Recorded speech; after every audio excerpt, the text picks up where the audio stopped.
Hi, it's Rachel back for yet another episode of Yarn Equals Joy, the podcast where I show you what I've been working on and talk about sort of my yarny escapades. This is where you can find me.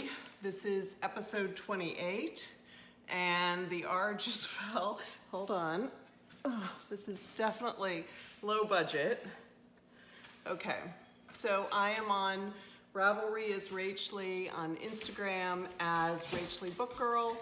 It is September 26th, and I've got a lot to show you. I've got a giant FO. I have lots and lots and lots of whips. I have some cool stash collection sharing for the upcoming Stephen West Mystery Knitalong, which I will talk about. And I have a winner from our tiny little pool of comments, so the odds are great. And I think the person who won was watching it for the first time, so yay you, but I'll get to that in a little bit. So, as always, we'll start with the finished object, and it is a biggie. It is my half and half triangle wrap, and I will have to say my first half and half triangle wrap. So it is both this yellow and turquoise. It is super large after blocking. If it could grow any larger, it certainly did. I am planning on gifting this to my sister for her big birthday this year, and she does not watch, so that's fine. She is not a knitter, but she is very knit-worthy. And the nice thing, I know everyone's seen this, it is a free pattern by Purl Soho. I knitted in the Purl Soho linen quill. Caddy Jacks is doing a giant knit-along that everybody has already heard about, and they have great prizes on their website. They are having a gathering at Rhinebeck, which unfortunately I won't be able to do because I'm on the other side of the country and I'm a teacher, and that is like our busy time. So I'm sad that I won't be able to be there. I will be there in spirit. But for anyone who hasn't gotten involved in this yet, one of the really cool things about this shawl is that it allows you to have these two colors, but you can showcase the two colors in different ways depending on how you fold it. So it could be more like that, or more like just a triangle with all yellow or all blue with a little bit of the other color peeking out. But for me, what is so amazing about this, it is super scrunchy and cozy, and I think for me it's like the perfect travel shawl. So you're on a plane and it gets a little chilly and you need something, and then when you're there you want something cozy. It is really like a giant blanket. Cool, awesome project. Okay, so next, this is my second one that's already on the needles.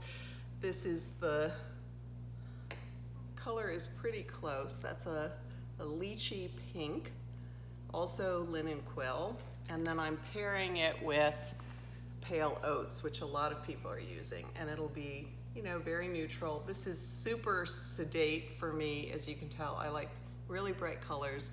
My sister has really dark hair, and I think that the yellow and blue will look really good with her, and she's, as I said, super knit-worthy, so I know it's a lot of yarn and hours of knitting, but it's a big birthday, and hopefully she will really like it.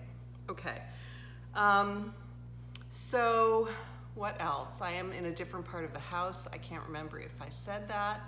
This is my downstairs. I've moved everything downstairs because I have a Zoom knit group. I don't know if I've talked about that. We are all over the world, which is super cool. So hello, Janet and Valerie and Vicky, if you're watching. It has been really fun to get to know them. Some of you may have done this. Willie Thistle, during the pandemic, said, if you're up for having some sort of Zoom gathering, put your name in and we'll pair you up. And they paired us up. There was one other gal who I don't think is stuck with it, but the four of us have been in it for the last several months, really enjoying getting to know each other and share our projects. And we are all doing Stephen West Mystery Knitalong, and so and we showed each other our yarn choices today in the meeting, and I will show you guys what I've picked, and hopefully a lot of you are doing it, because I need all the inspiration and support I can get, because it is going to be, you know, a little out of my comfort zone. As you know, maybe from watching, if you've watched, I really like sort of easy, repetitive knits where I can play with color. I've always admired Stephen West because he too loves to play with color, but his patterns look a little scary sometimes to me in terms of picking up stitches on going a different direction and trying a crazy stitch and all of that. So we'll see how well I do, but I'm really grateful to have them joining in too, so I know I can kind of reach out for emergency help if I need to. So what has kept me super busy recently is a pattern that I've had for a little while. I've seen other people do it. I've admired it every time I've seen it. It's the Habitation Throw by Helen Stewart. I'll show you a picture without any pattern because it is a paid-for pattern. There it is. It's lovely and simple. And one of the things that kept me from making it was that it was done in fingering, and I thought, when would I ever make a fingering weight blanket? But then I realized that I'm heavy into making baby blankets for my son's friends who are having babies, and I wanted to change things up a little. I have made 3 of those giant, what I call the belly button blanket, and I love them. They're squishy, they're wonderful, they help me use up all my amazing stash. But I just needed a change. So I thought, what if I just did a baby size version of the Habitation Throw? So that's what excuse me for reaching, that's what I've been working on, and I've had a couple mishaps, all my own fault, and I don't know if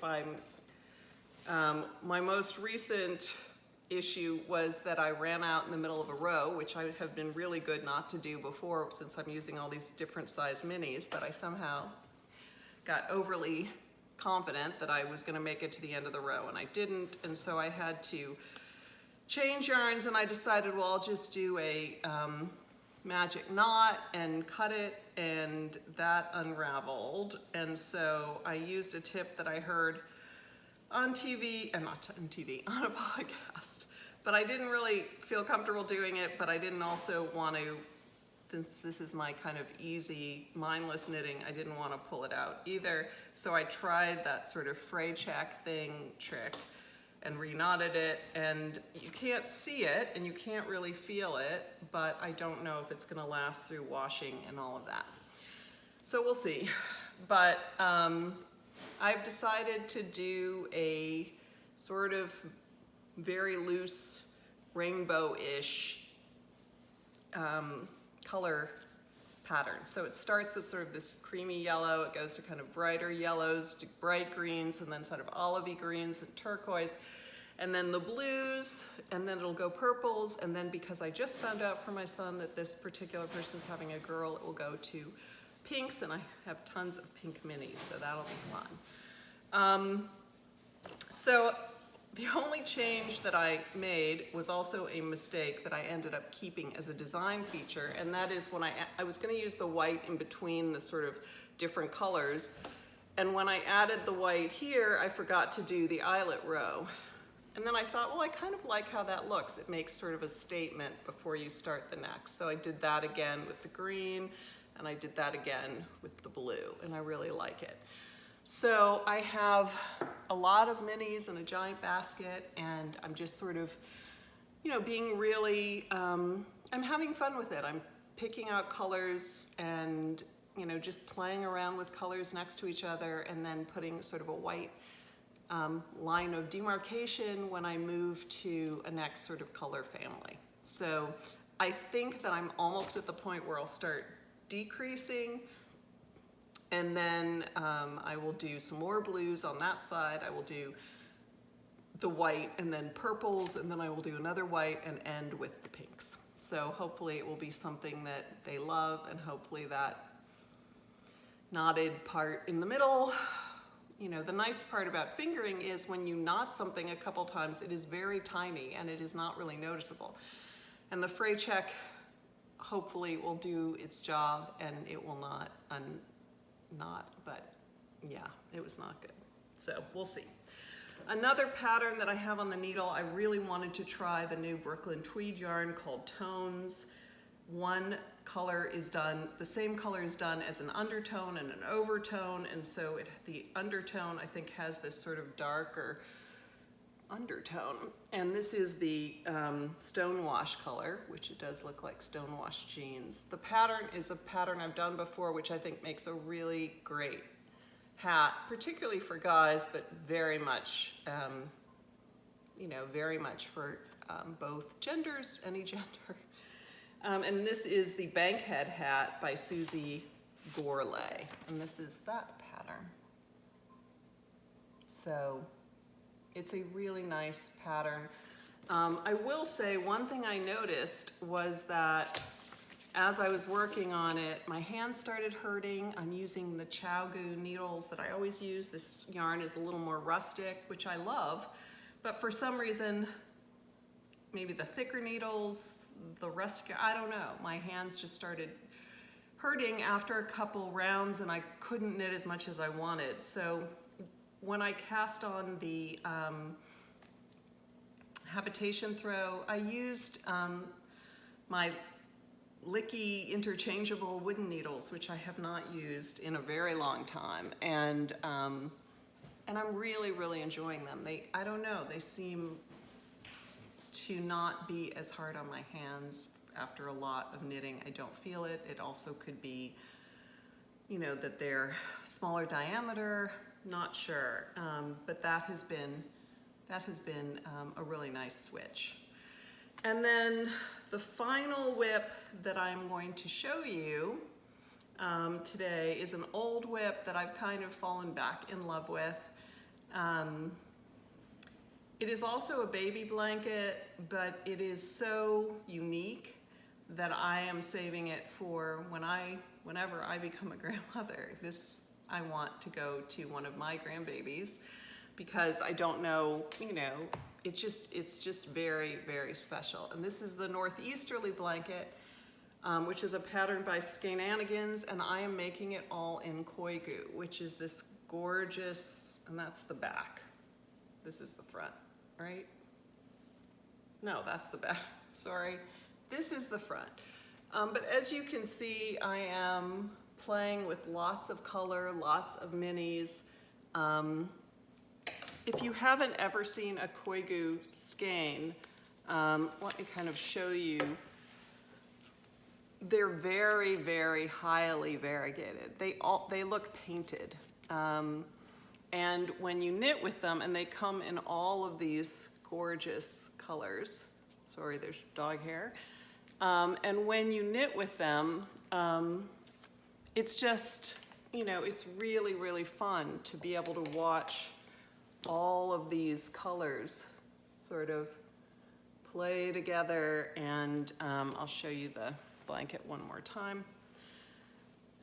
So it has a really nice consistency, and I think it's going to be really, really fun, and I'm really, really enjoying working on that again. I have found the easiest way to work on this, because there are sort of short rows that get connected, is by using my little straight needles that are, oh shoot, how can I not think of, it's not silhouette, what are these? Well, you guys know what they are, I think. They're fairly expensive, and I don't see any reason to buy them other than for this particular size, which I think is, they're really super sharp, and they function really, really well for that. So that is the last whip that I'm going to show you. And now I'm going to talk a little about the colors that I'm using, or thought about using, and then I am using for the Stephen West Mystery Shawl Knit-Along, which I've never done before, and I'm a little trepidatious about it, but I think it will be fun and exciting to have this sort of new thing to focus on. So originally, I had started pulling colors. Of course, I have a huge stash, and I had a couple colors from Lily and Pine, and I thought that they would all go really well together. And then there's a Pancake and Lulu, and there's a Hue logo. They're so bright, you need sunglasses. And I love these colors. These are really me colors. This is like my happy place. This yellow is like a really light yellow, but it's not as light as it's showing. It's getting kind of washed out. But I just thought these were amazing and would make an amazing shawl because they would play together. But they were sitting in my room, kind of on a bureau, across from my bed, and I would keep looking over it, and I kept thinking, this is not fall. This is not saying fall to me. And yes, I live in Texas, and it is still warm. I'm glowing from the heat, but I just felt like to work so much on a shawl that was going to be 5 skeins, huge shawl that would really be like a work of art, I'm hoping, because his patterns usually are, I would not get as much wear out of this sort of summery color shawl. And so I started pulling some other colors that spoke to me more of fall, which is my favorite season, by the way. And sorry, there's hair, mine or the dog's, all over everything.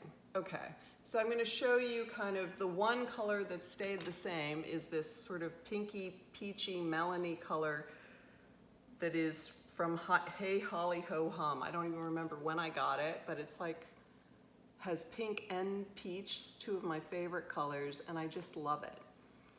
And then I thought, well, this turquoisey green from Madeline Tosh, it's Nassau Blue in Toshmo Light. So it's a single, and I'm not worrying about plied versus single for this.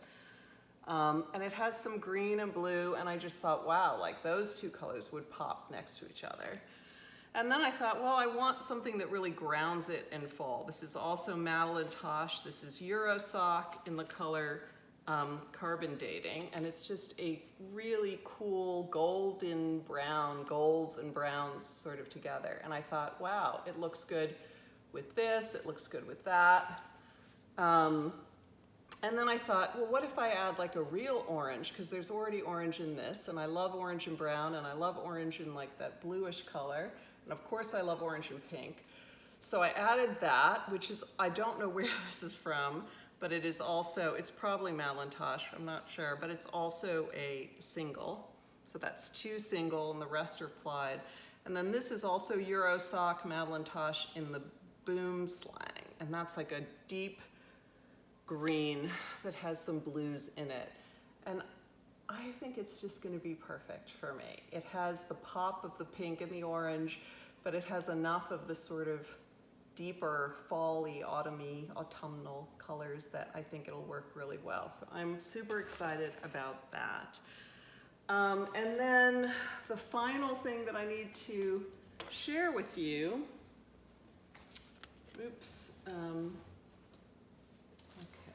is the giveaway. And of course I did random number generator, which there weren't a lot to pick from, so there were huge odds.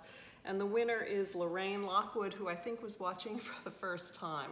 So if you are in the States, I will send this. I'll have to see if I can send it. If you're not in the States or Canada, I might need to gift you a pattern and then redraw, but if it's somewhere where I can sort of send this, I will do that and probably put some other goodies in there. So Lorraine, if you are watching this, please, please just get in touch with me and let me know how to mail things to you or contact you via email, and we can work it out. So this will make a really cool cowl or hat or something fun for winter and fall.